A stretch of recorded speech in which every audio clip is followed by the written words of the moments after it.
Hi, I'm Erin, and I am genetically destined to develop Alzheimer's disease.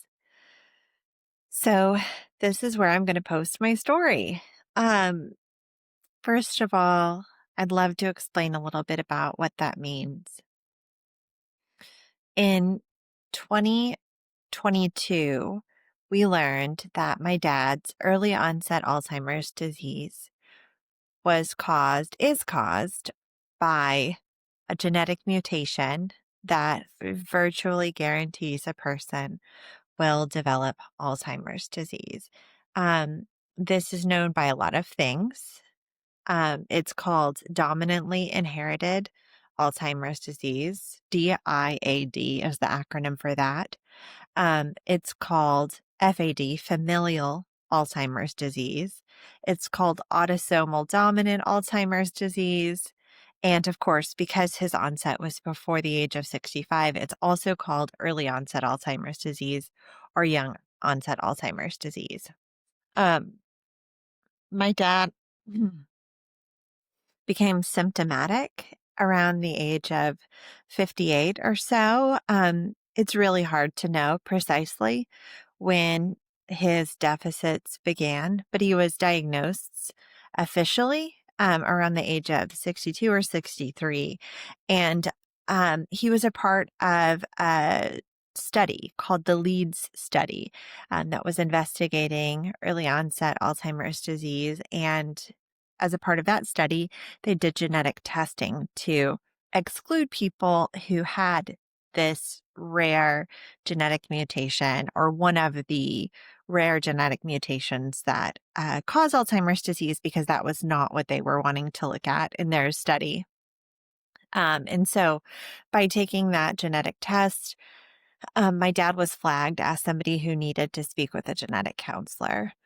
And our experience was interesting because as soon as we heard that he needed to speak with a genetic counselor, me being a nervous wreck, having read a little bit about this rare form of Alzheimer's disease that is caused by genetic mutations, I set out to try and learn what I could overnight. I'm the same person who Googled to try to figure out if I was pregnant when I was expecting my first son. So this is really, par for course with me. But what I learned was that um, commercially available genetic tests, such as the one that was offered at that time by 23andMe, um, can provide people with access to their full genome file, even though the interface for products like 23andMe doesn't show all of that information to users because it's not FDA approved to show all of that stuff. With good reason, because it's not precise in the areas for which it hasn't been tested. But I learned that I could download that file and upload it to another online database to try and see what we could learn.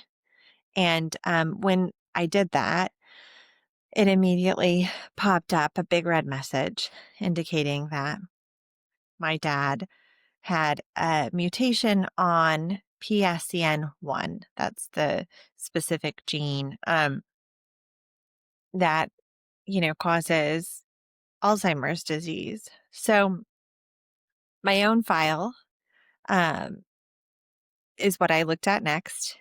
Did I carry it, right? Because we had both done the same ancestry 23andMe thing. And what that website told me was that I didn't carry that mutation.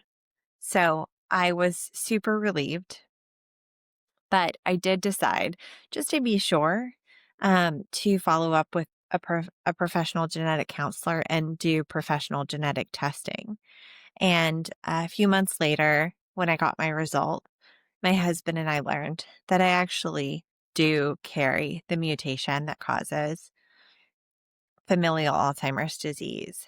Um, that was in early 2023. And since then, my life has changed in a lot of ways. I've become really active in an organization that serves this community. And I've joined a clinical trial to help hopefully learn whether we can prevent Alzheimer's disease. Um, Today, I'm recording this because I'm in Dallas. You can see my hotel room, maybe a little bit of city lights behind me. I just got here, and tomorrow is the baseline appointment where they're going to take various measurements, do various tests with me, and ultimately do a lumbar puncture to gather some cerebros spinal fluid. I hope I'm saying that right, where they can look at where I currently stand, I guess, physiologically with regards to Alzheimer's biomarkers. Um, that will allow them to measure whether the drug or placebo that I might receive through the course of this study is effective. It's a part of what's called the primary prevention study through Washington University at St. Louis, the Diane group, the Dominantly Inherited Alzheimer's Network Trials Unit. I'm 41. I'm a mother of two. My sons are 14 and 12, and we live in Texas, just outside of Houston. And I'm married. I'm an entrepreneur. Um, I'm also an artist in my spare time. And I've been thinking, it's been about 3 years, maybe 3.5. Let me think. 2023 to 2024, 20.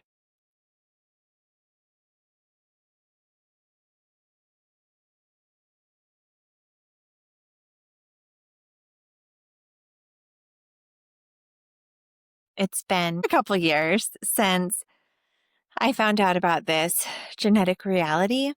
And I knew immediately that number one, I wanted to know if I carried the genetic mutation because I wanted to do anything I could to prevent it for myself. And if I can't prevent it for myself, to do everything that I can to prevent it for other people, specifically my sons, my sister, my nephews.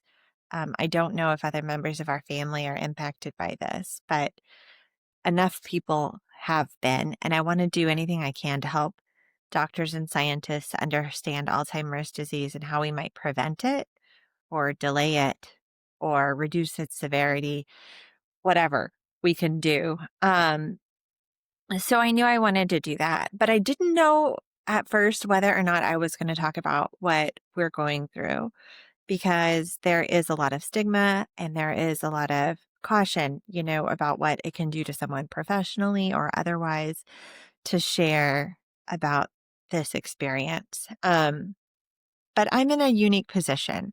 I've been very lucky to have had the opportunity to work really, really hard in my younger years so that I've got the freedom now to spend time on things like sharing my story and volunteering. And I think that there are so few people who can do those things because of the burden of this disease and what it does to families that I need to share my voice. I need to tell my story. I want to help other people feel or think some of the things that I have had the opportunity to feel and think. And I know that might sound counterintuitive because it seems really grim, right? To learn that you're going to develop Alzheimer's disease.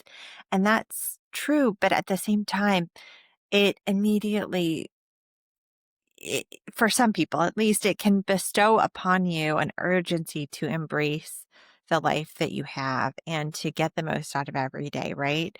Time is short, and this news has caused me to really appreciate everything. So here I am. I'm embarking on 3 days, 2.5 days of participation here in Dallas. And after this appointment, a month or so out, I will receive my first dose of something, whether that is active drug or placebo, I will not know. As a subcutaneous injection, that first dose will be on site here in Dallas, and then subsequent doses will be monthly, administered at home.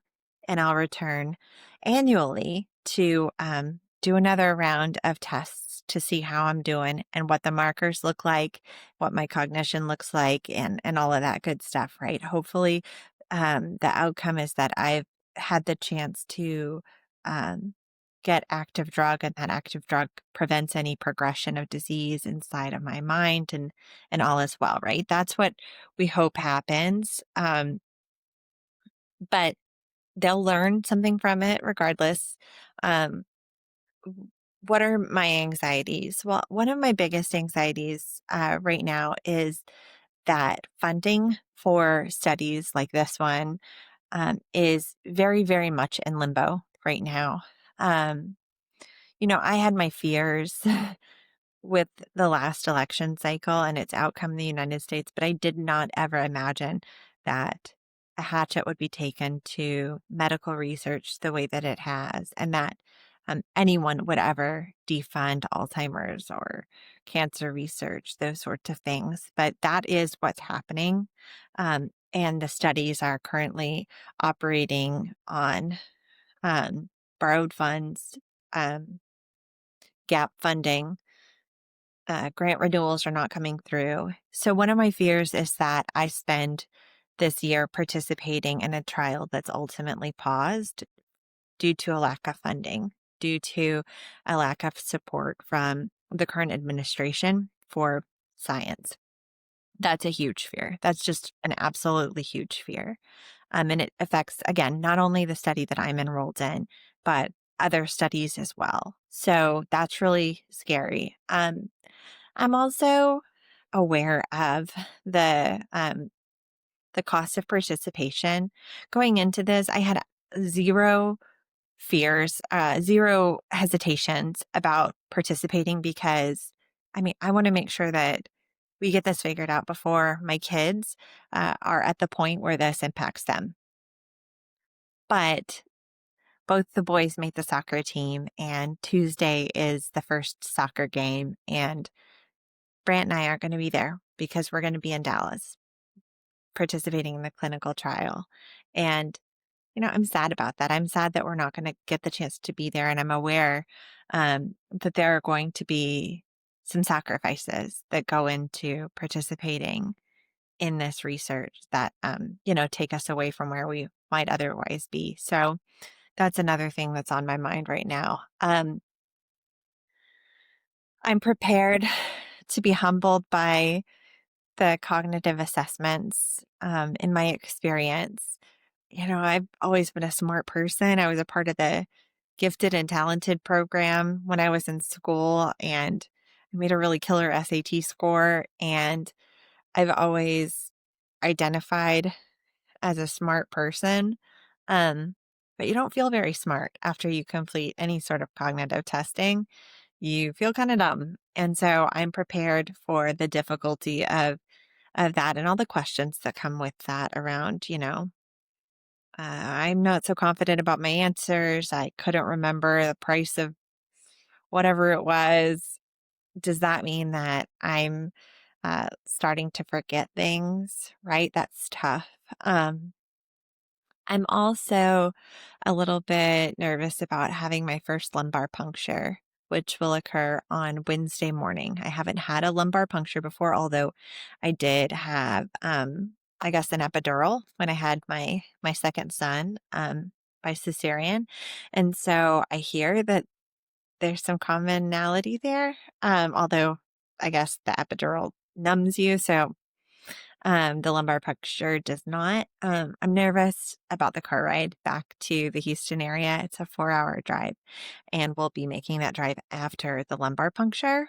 Um, and hopefully I feel good that day because I've got an opportunity to be at an event I'm really looking forward to on Wednesday night if I'm feeling well. So, my game plan is to continue posting updates here on this channel and perhaps talk to some interesting people um, about their experiences related to this as well.